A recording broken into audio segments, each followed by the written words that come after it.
Welcome to Love is Crafting. Love is crafting. I'm Stanton. And I'm Tila. And if you're new to our channel, thanks for checking us out. All your returning subscribers, thanks for your support. Here on this channel, we like to take you through crafts and other DIY projects that are real, but not necessarily perfect because love isn't perfect.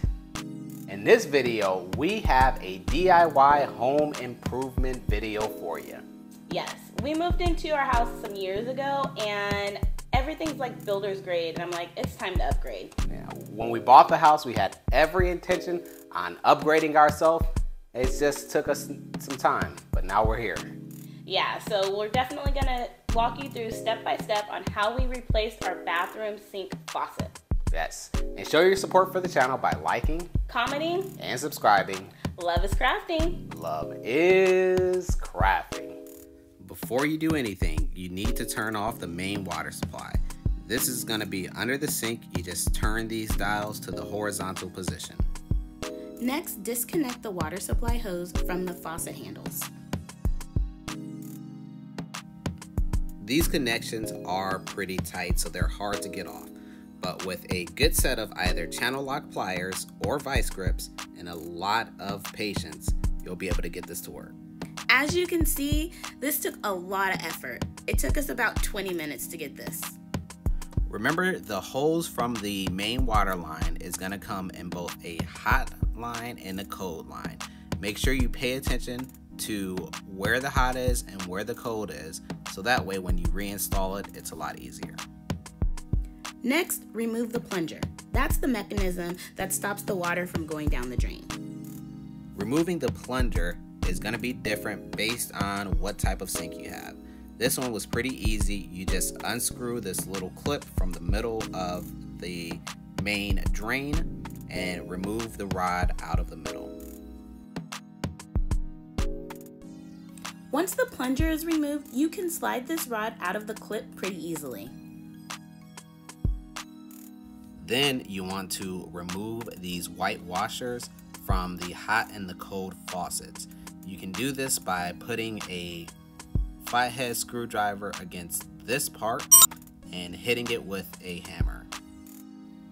Once you remove the washers, then the faucet should come up without any resistance. And ugh, look at all that dirt. That's probably like 5 years worth of grime.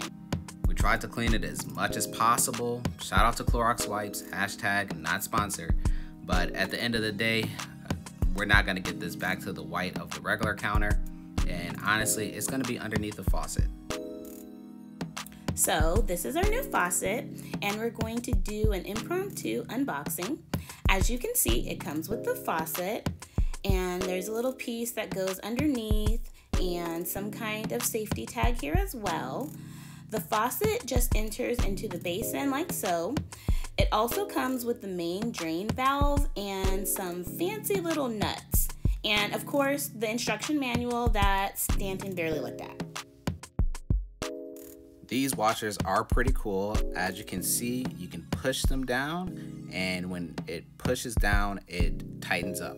That way, when you put them on the faucet, you just slide them all the way up, and when it gets pressure, you spin it, and it locks into place. Here you can see us putting on the nuts. Remember, you need one for the hot and one for the cold. Just slide them up until they hit the counter and spin until tight. Next, we have to remove the old drain. To do this, you just remove this initial nut. Then there's this plastic or rubber stopper sleeve. You just remove that. Removing both of those gives you the ability to push up on the old drain and you can remove it from the top. The new drain came in with the top and the bottom already connected, so we just had to unscrew it. Then we removed the bottom rubber piece. We pushed the rubber piece all the way to the top and pushed the drain into the sink and made sure it was flush. Moving below the sink, we just put on that other rubber piece on top of the bottom part and screwed it all the way until it was hand tight. It just needs to be hand tight. No use for tools here, or you might strip the threads on it. Next, we have to install the middle part between this new sink and the water pipe. First, you put on the nut and then this little plastic part Then you put it in the middle and adjust it. And then after you adjust it, screw in the bottom first to make sure it's tight, and then the top to make sure it's the right size. Once the drain is installed, you have to reconnect the water supply lines. This is just the same process as you did removing it. Make sure you remembered where hot and cold was. Put the hose up, spin it until it's tight. The final step is turning back on the water, which is taking the valves from the horizontal position to the vertical position. And here is the final result. I hope it helps. Thanks for watching, and remember, love is crafting.